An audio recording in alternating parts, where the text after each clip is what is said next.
আচ্ছা শোনাই, এই মাসের খরচের যে লিস্টটা, 5,000 টাকা মুদি দোকানে, 3,000 টাকা কাপড়ের দোকানে, এরপরে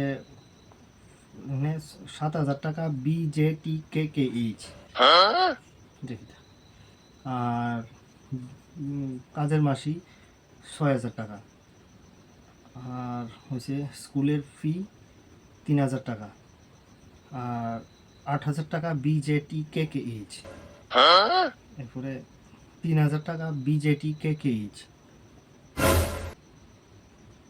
আচ্ছা, সবই তো বুঝলাম হিসাব, কিন্তু এই যে টাকাটি, এটা কিটা, এটা কোন জায়গায় খরচ হইতেছে? BJTKKH